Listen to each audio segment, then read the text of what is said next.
सो है एवरीवन, अभी हम लोग का लास्ट टेस्ट है, फुल टेस्ट है टीस 12, ठीक है।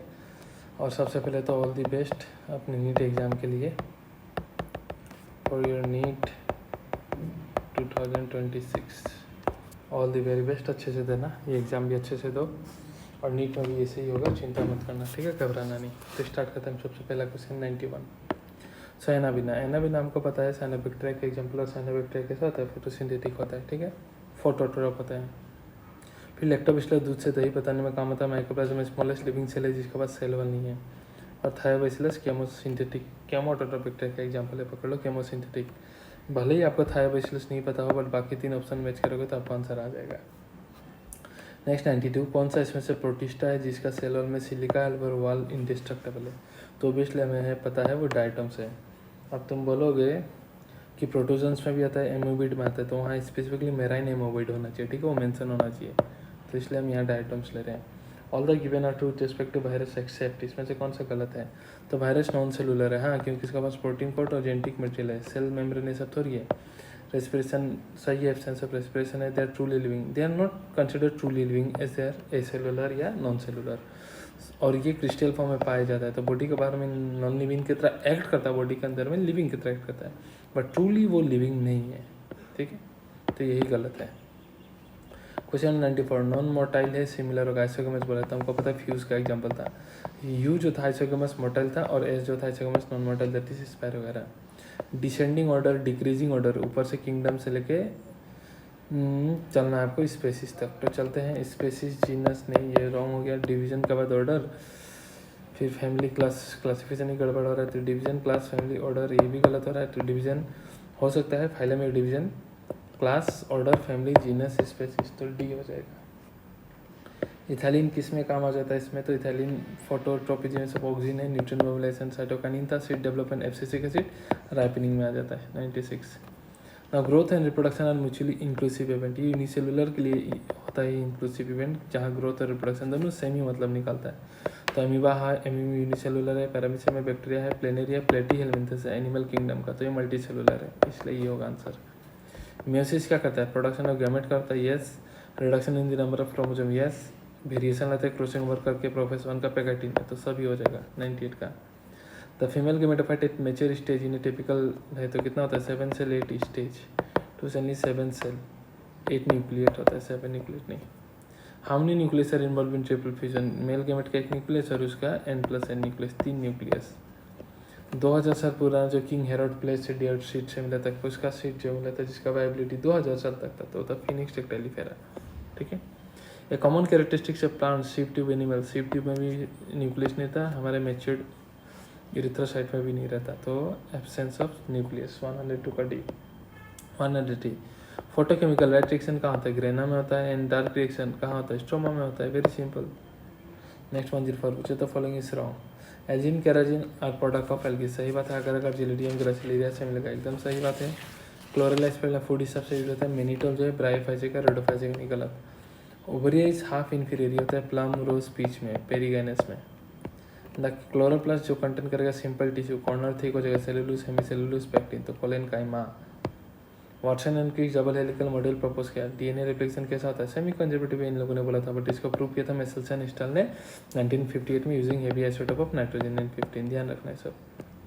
Next question number 108, incorrect select करना बोला, लेक अपरन। जेड बनेगा बीटा ग्लूटामाइन्स, वाई बनाएगा पार्मिन, सही बात है। स्ट्रक्चरल जीन जेड वाई है, एंड आइजिन रिप्रेसर प्रोटीन बनता है, ट्रांसएसिटाइलेज नहीं, तो इसलिए ये गलत हो जाएगा। Question number 109, select incorrect statement human genome. तो क्रोमोसोम 1 के पास हाई जीन होता है, वाई के पास लोएस्ट होता है, एवरेज जीन 3000 बेस होता है, 300 नहीं, तो यही गलत है।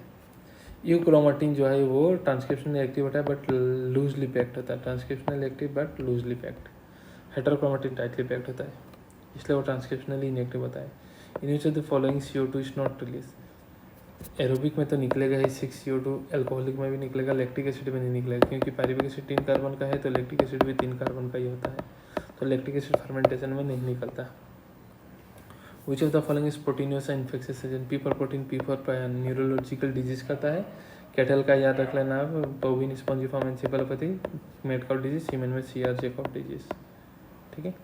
With respect to AB blood को हमें जीनोटाइप 6 जीनोटाइप पॉसिबल होते हैं, IA, IB, ठीक है, IA, IB, IB and II। 4 blood group possible है, AB, तो 4 फिनोटाइप एंड 6 जीनोटाइप। तो पहले जीनोटाइप पूछा है, बहुत लोग गड़बड़ी में ये मारते हैं, गड़बड़ नहीं करना है, पहले जीनोटाइप पूछा है। क्रोमोसोमल थ्योरी ऑफ इनहेरिटेंस दिया था आपका सटन एंड बोवरी ने, ठीक है, 1902 मोस्ट प्रोबेबली ईयर था, देख लीजिएगा थोड़ा। इन्होंने बोला था कि जो बिहेवियर ऑफ क्रोमोसोम था वो मेंडल का जीन के साथ पैरेलल था। Chromosome occur in pair, Mendel बोलता था alleles occur in pair, factor occur in pair. इन्होंने देखा कि at the time of gamete formation एक क्रोमोसोम सेग्रीगेट होता है, मेंडल कहता था एलिल सेग्रीगेट होता है, फैक्टर सेग्रीगेट होता है। तो इन्होंने क्रोमोसोम का मूवमेंट मेंडल का प्रिंसिपल के साथ समझा दिया और उसी थ्योरी को कहते हैं chromosomal theory of inheritance. Which of the following pathway is common to all green plant. दुनिया का कोई भी प्लांट हो ग्लूकोज बनाने का एक ही रास्ता है, वो है C3 plant. How many different type of gametes are from, इसका फॉर्मूला था 2 to power n where n is equal to number of heterozygous. तो ये एक ही हेटेरोजाइगस है, तो 2 टाइप का गैमेट बनेगा, कैपिटल ए स्मॉल अलग हो जाएगा, फिर B, C, ये 2 टाइप का गैमेट बनेगा। बीटा थैलेसीमिया, अल्फा थैलेसीमिया जो होता है HbA1 HbA2 से कंट्रोल करता है, और बीटा थैलेसीमिया जो होता है HbBg कंट्रोल करता है, जो क्रोमोसोम नंबर 11 में होता है, और ये अल्फा थैलेसीमिया का है, ठीक है, ध्यान रखिएगा। ये सब डायरेक्ट डाटाबेस क्वेश्चन है, तो याद होना चाहिए। और अभी तक तो हमने विच of the following given exam category, glucose से ग्लूकोज 6 फॉस्फेट कौन कराता है, हेक्सोकाइनेस, और इसका काम करने के लिए ऐसे कोफैक्टर कौन चाहिए, मैग्नीशियम चाहिए, आप ध्यान रखिएगा। नेक्स्ट 119, अल्टीमेट इलेक्ट्रॉन एक्सेप्टर कौन है, ऑक्सीजन है फाइनल इलेक्ट्रॉन एक्सेप्टर। साइनोटेनिमल कॉम्प्लेक्स का डिजोल्यूशन होगा तो ही तो एक क्रोमोसोम अपने आप से अलग होगा, तो एक्स शेप स्ट्रक्चर बनाएगा। इस एक्स शेप स्ट्रक्चर को हम कहते हैं काइस्माटा, और इसका डिजोल्यूशन स्टार्ट होता है आपका डिप्लोटिन में, और फाइनली टर्मिनलाइजेशन ऑफ काइस्माटा होता है आपका डायकाइनेसिस में। सब ध्यान रहना है अभी आपको। जिबरलिन, ग्रेप्स स्टॉक बढ़ेगा, सही बात है। थिनिंग कॉटन ये इथाइलिन करता था, रिडक्शन तो कोई नहीं करता है, क्लोजिंग ऑफ स्टोमाटा ये एब्सिसिक एसिड करता था। जिबरलिन का ये 121 का A. Which of the following is not transcribed by RNA polymerase 3, RNT करवाता था ये tRNA, तो करेगा 5S SNRNA भी करता, 5S RNA या RNA पॉलीमरेज 1 करवाता था। ये सब अभी आपको याद होना चाहिए, ठीक है, कोई कन्फ्यूजन ही नहीं होना चाहिए इसमें। द प्रोमोटर एंड टर्मिनेटर, हमेशा आपको पता होना चाहिए कि 3' to 5' कॉपी होने वाला है, 5' to 3' कॉपी नहीं होने वाला, तो इसी को हम कोडिंग स्ट्रैंड कहते हैं, और कोडिंग स्ट्रैंड के रिस्पेक्ट में हम नाम देते हैं। तो यहाँ में अगर मान लो है प्रोमोटर, ये रहा प्रोमोटर, ये रहा टर्मिनेटर, और ये है टेम्पलेट स्ट्रैंड, तो हम रेफरेंस पॉइंट किससे लेते हैं, कोडिंग स्ट्रैंड से लेते हैं। तो मैं बोलूँगा कहाँ है ये प्रोमोटर, तो प्रोमोटर बोलोगे 5' एंड में है, अपस्ट्रीम इधर, और ये डाउन स्ट्रीम टर्मिनेटर 3' एंड में है डाउन स्ट्रीम। तो 123 का बी हो जाएगा, ठीक है। नेक्स्ट हम देखते हैं क्वेश्चन नंबर 124 कि which of the in mustard and argemone ovary become 2 chamber DTT formation of false septa, सही बात है, ठीक है, क्योंकि ये पैराइटल प्लेसेंटेशन है। In basal presentation the placenta develop at the base of the ovary और सिंगल ओव्यूल था, 2 नहीं था, ये गलत। तो स्टेटमेंट 1 सही है, दूसरा वाला गलत है। The final stage of meiotic process 1 क्या है, डाइकाइनेसिस है, और डाइकाइनेसिस में क्या होगा, टर्मिनेशन ऑफ काइस्माटा भी था, देर पहले बताया था। कॉम्पेक्शन ये होता है तुम्हारा लेप्टोटीन में, रिकॉम्बिनेशन होगा तुम्हारा पैकेटिन में, ठीक है।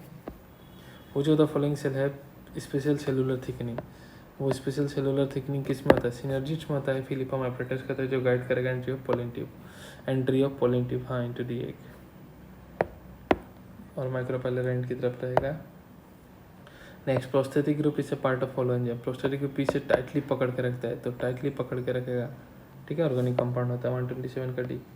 128 at the end of which cell phase cell viewed अंदर, जब माइक्रोस्कोप में देखोगे तो आपको गोल्जी ये सब गायब हो जाएगा, तो गायब होता है कहाँ, प्रोफेस में, वापस आएगा कहाँ में, टेलोफेस में।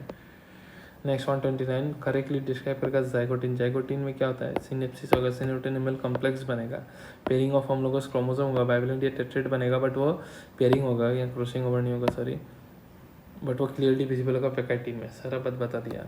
Transfer of pollen from anther to stigma of a flower of different plant बोलते हैं जेनोगमी, खत्म।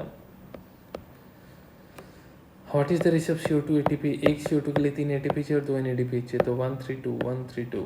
Next molecular oxygen electron acceptor, decarboxylation and ये, तो molecular oxygen hydrogen and electron को एक्सेप्ट करता है, इलेक्ट्रॉन एक्सेप्टर है साइटोक्रोम C, इलेक्ट्रॉन को रिसीव कर लेके जाएगा।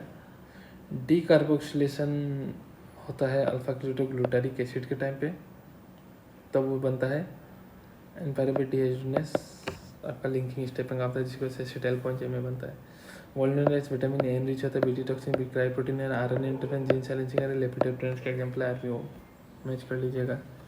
Green algae spirogyra, liverwort है, marchantia, mosses, polytrichum and brown algae डिक्टी होता है। इसमें से choose the indicate incorrect labelling. तो ए क्या देख रखा है, स्टोरेज टिश्यू, हाँ एंडोस्पर्म, स्टार्ची एंडोस्पर्म है। बी रिप्रेजेंट स्क्यूटेलम, हाँ इस फिगर के हिसाब से स्क्यूटेलम है। सी रिप्रेजेंट कोलियर आ जाए तो नीचे होगा भाई, तो ये गलत, ठीक है। सो हो गया, thank you very much guys. इतना दिन आप लोगों ने मेहनत किया, पढ़ा, उसके लिए कॉन्ग्रेचुलेशंस। अच्छे से एग्ज़ाम देना बस, ठीक है। एग्ज़ाम में प्रेशर मत लेना, कुछ क्वेश्चन सॉल्व नहीं आए तो पैनिक मत होना, एक ना आए अगले में चले जाना, रुके मत रहना, समय मिलेगा आपको बाद में जाके, ठीक है। अगला भी समझ में ना आए तो तीसरे में चले जाना, घबरा मत जाना कि हो क्यों नहीं रहा है। काफ़ी बार ऐसा होगा कि बायोलॉजी आपसे नहीं होकर केमिस्ट्री होने लग जाएगा और थोड़े समय बाद बायोलॉजी होने लगेगा, जो क्वेश्चन आपको पढ़ के भी सॉल्व नहीं हो रहा था। कभी same case physics and chemistry में भी हो सकता है, तो घबराना नहीं, मतलब रुके नहीं रहना, ईगो पे मत ले लेना कि मेरे को क्वेश्चन सॉल्व करना ही है। इनकेस नहीं सॉल्व हो रहा है, सर्कल करो, एक अपना कोडवर्ड दे दो, ये है कि मैं इसको एक बार देखूंगा, ये है मतलब मैंने देख चुका है, अब एक बार लास्ट में एक बार वेरीफाई करूँगा डाउट वाले पे, मतलब। सो घबराना नहीं यार, अच्छे से देना, पूरे साल मेहनत किए हो और ये एग्ज़ाम आपका लाइफ कुछ भी डिफाइन नहीं करता, ठीक है, ध्यान रखिएगा। इट्स जस्ट एन एग्ज़ाम, दुनिया में लाखों एग्ज़ाम देना, उसी प्रकार से ये एग्ज़ाम भी आप पढ़ के दिए हो। ज़रूरी नहीं कि आप हमेशा सक्सेस ही हो गए, ज़रूरी नहीं कि दुनिया में जो भी एग्ज़ाम आप दोगे आप सक्सेस हो गए, किसी में नहीं भी हो सकते और किसी में हो भी सकते हो। तो अपना मेहनत अपने हाथ में, मेहनत करो एंड जो आएगा आएगा, एक्सेप्ट द फैक्ट, मतलब। And all the very best again यार, ऑल द वेरी बेस्ट, अच्छे से देना, अच्छे से देना, नीट पानी उनी बढ़िया से पी लेना, बढ़िया से। चलो नींद अच्छे से लेना एग्ज़ाम से एक रात पहले। Thank you very much guys, thank you very much.